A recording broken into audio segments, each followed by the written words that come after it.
लोगों को मुश्किलों का सामना करना पड़ रहा है।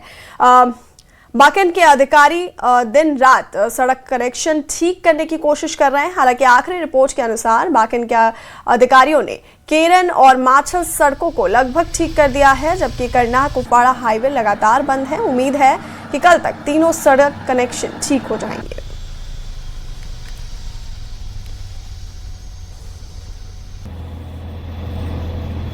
बार फिर अंगड़ाई लियान के मौसम का मिजाज बदल गया और मौसम के मिजाज बदलने से शुमाली कश्मीर के बालाई इलाकों में फिर से बर्फबारी हुई, जिसमें करनाह, केरन और मछल इलाके शामिल हैं।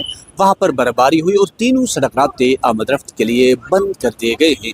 अगरचे बीकन हुकाम लगातार इस पर काम कर रहे हैं, लेकिन वहां पर बर्फबारी ज्यादा हुई है और स्लाइड्स आ रही हैं, जिसकी वजह से सड़क रास्ते को बहाल करने में इंतहाई मुश्किलात पेश आ रहे हैं।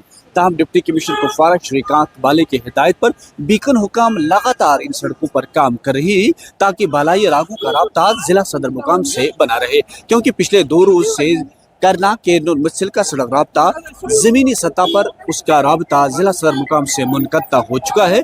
अब लोग ये भी अपील कर रहे हैं कि अब हवाई सर्विस शुरू होनी चाहिए, ताकि अगर जमीनी राब्ता बंद है लेकिन हवाई सर्विस के जरिए लोग एक जगह से दूसरी जगह जा सकते हैं, और ख़ास तौर पर वो लोग जो इस वक्त बीमार हैं उन्हें श्रीनगर पहुंचना है, उसके लिए भी इंतज़ाम होना चाहिए। इधर बीकन हुकाम का कहना है कि वो लगातार इस कोशिश में है, दिन रात 24 घंटे इस काम पे लगे हैं कि तीनों सड़क राब्ते बहाल हो सके।